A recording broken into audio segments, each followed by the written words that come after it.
There is a connection between scalp inflammatory problems and gut health, and in this part of the video I will show you what you need to understand on how the gut health can impact your scalp inflammation and basically what you need to do to address this problem. So here is an example of leaky gut conditions, and we have two pictures here. So on the left side we have normal gut, on the right side we have leaky gut conditions. And if you look at the picture of normal gut, you can see that there are multiple things that are very different compared to the gut that has problems. So first of all, we can see this mucus lining is like a gel type liquid lining that is on top of gut lining, and you can see that it is something that looks clear and fluid, right?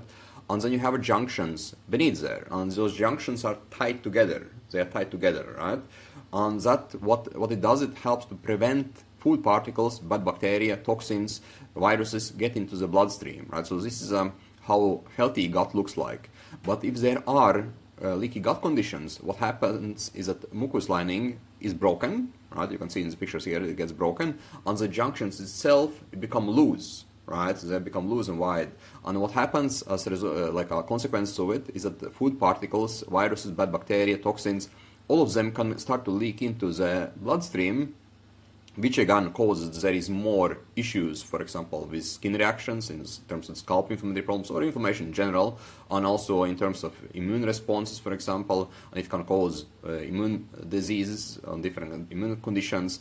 But this is something that is important to work on address, right? Because it is a problem, and for example, if you are having gut health problems, or leaky gut issues, it doesn't have to be severe, but it still can be a problem, and that can again cause that, for example, treatment is not going to work, or you will have more DHT sensitivity, or you will have more shedding, for example, other immune problems that is occurring.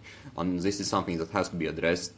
And in terms of addressing it, so first of all, you have to address mucus lining, right? So you have to have foods, for example, and supplements that helps to rebuild mucus lining. And also you need to be sure that the foods you are having, they are not compromising that lining, that it helps actually to repair it, to heal it, and rebuild it. And same with those junctions, right? You can see the junctions itself, they become inflamed in leaky gut conditions, right? So you have to reduce that inflammation, and you also have to make sure that you are addressing, for example, food sensitivities, right? This is also important. And then you also want to be sure that you're addressing, for example, bad bacteria, addressing toxins, for example, and getting a good gut biome with good bacteria. You get enough foods that are helping you to have a good gut biome, and feeds a good bacteria with fiber, for example, right type of fiber. Like those things are very important, right? And the severity of those gut issues would also, like it is individual, right? And timeline, how long it would take to recover the gut itself would depend on severity of the problems, right? And also how diligent are you to address them. But it is something that is fully possible to address, because I did have leaky gut conditions myself in 2011, 2012. I was dealing with them for a long time, but I was able to fix it.